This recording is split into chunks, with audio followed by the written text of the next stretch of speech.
Hello again. Today I have a Mirage Classic speedrun. I haven't played a whole lot of Mirage in the past, so I wanted to check it out after the recent buffs, and it's a pretty fun character. Like, you can actually go really fast on Mirage. Like, I think that the speeds are pretty comparable to Bloodfang, but it's a lot harder to go fast. You saw there I had the option to pick up a ranged, but early on I like picking offensive stats for the level up. Because a big time sink is the early game bosses, and range doesn't help you kill early game bosses, but attack speed, which is what I picked, does. Attack speed continues to be pretty good throughout the game for Mirage as well, just because he doesn't have a whole lot in his kit. He doesn't get it from level ups like Bloodfang does. I've spent most of my time in this game playing Bloodfang, so I'll probably compare um, my experience to Bloodfang a lot. But you saw I picked up Last Resort there. That's the exact shell protocol I want to see first, and then I was running into the boss on purpose to take damage to get some of that bonus crit. The special we're gonna pick is Blood Temple, and the Last Resort Blood Temple combo is just super super strong because you can get yourself low HP on purpose with the Blood Temple, so you have a big damage buff from the Blood Temple, and then also a big crit buff from the Last Resort. It's really good. On like this wave, this is another wave that can take a lot of time, and the Last Resort doesn't really help you very much on that wave. So I think it's important to use your dash as well as you can there, your boost, the fire stuff on the ground, and just kite people in. So I pick up the Blood Temple, pop it 3 times, kill the boss. Also on that boss in particular, I noticed I used to boost through him early, like before he even spawned, and he tended to just walk out of it, or I'd like accidentally bump him out of the fire patch. So I started delaying that boost, and I think it worked out well.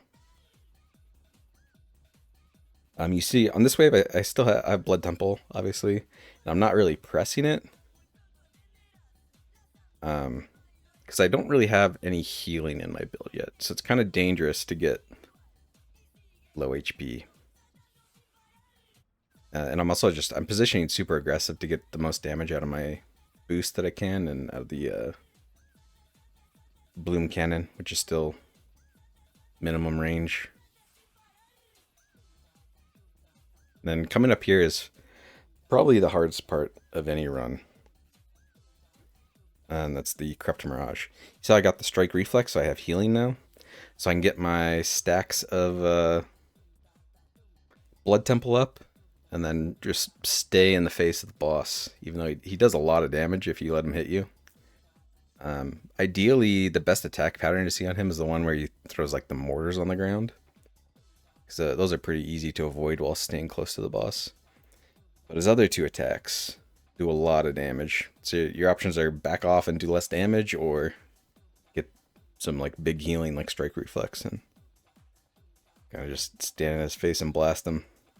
I think that's just what you got to do to go fast. And you saw I picked up the Induration on the Bloom Cannon, does tons of damage. It's still not quite enough damage to like instantly kill the whole screen on these waves, so I'm still using my boost as much as I can. So I picked up a range there, that's really good. Got another range. Here I re-roll for the Soul River. I think it was Lost It. Someone commented on my previous YouTube video. We were talking about heavy weapons a little bit. They said they preferred Soul River, and I think I agree. I think it's just the best heavy weapon, at least for Mirage.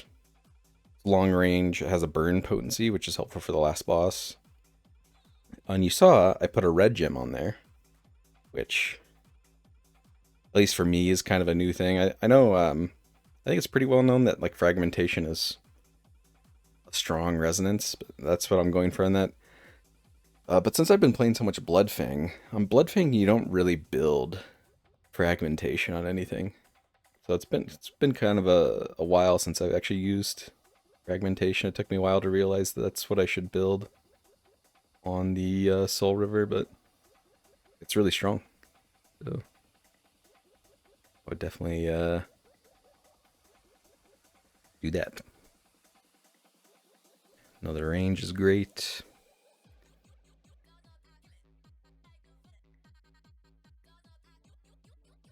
And you can see here I stopped using my boost. I'm just standing in front of the boss with big blood temple stacks, and the induration keeps him still. And just kill him as quick as I can. Well, here you see I have the Assurance. I'm kind of thinking about it because I haven't really used Assurance that much, but I think it's pretty strong on Mirage in particular. It's because like Bloodfang already has really high attack speed, so the extra attacks from the Assurance just like aren't really that big of a deal. Whereas Mirage, you have like pretty slow attack speed, so all the extra attacks you get from the picking up the sparks with Assurance is like it's like a pretty big attack speed steroids, how I think of it. And I kind of let them try to let them build up, and then when there's a bunch of enemies on the screen, I'll kind of take a big stack of sparks and burst down all the enemies. I try to do that near the end of the wave, just so that once enough mobs have spawned that you can complete the wave, I'm killing all those mobs as soon as possible. And you saw I boosted there. I think that boost is a mistake. I think that's just a bad habit that I have. I'm pretty sure boosting interrupts your attacks for a little bit, and at this point in the game, the damage from the boost is not worth the loss of attacks.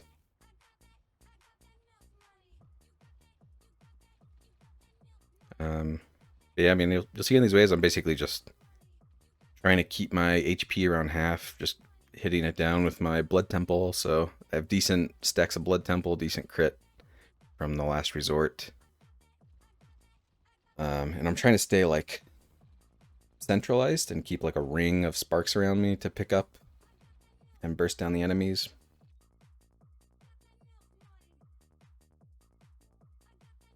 And here I have a bunch of rerolls, so I'm gonna look for something good. Like Flurry's good, Lethal Strikes is good. There, you see I found the Lethal Strikes, so I just picked that up.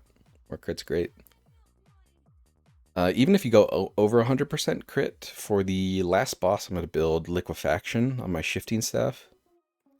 And that just turns your crit even over 100% into more burn damage. So it's good. Plus, I think most of the time the strike reflex heals me so much that my HP isn't really actually that low. So I'm not actually getting that much crit from the Last Resort all the time. So just having that static, or nearly static 30% crit from the Lethal Strikes is nice.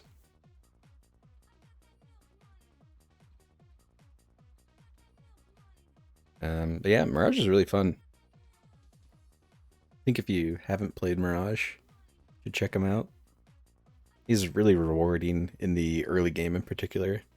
Like I said, I think you can go really fast on him, but it's a lot more difficult than Bloodfang, so you kind of got to get good at him before you can go fast. It's rewarding character.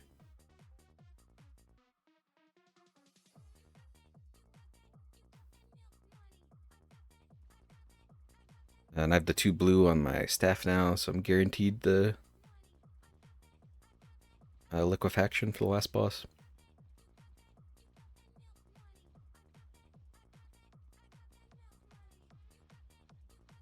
And I actually I had another run that probably should have been a sub 720. But I misplayed the boss wave. I didn't get enough burn damage on him. Actually, I healed too much from my strike reflex, and I didn't realize it. I wasn't using the HP for Blood Temple stacks like I should have been. But I'm kind of glad that run failed. Because I think if I got that run, I probably wouldn't have kept playing for this run. And this run's even faster and better, so...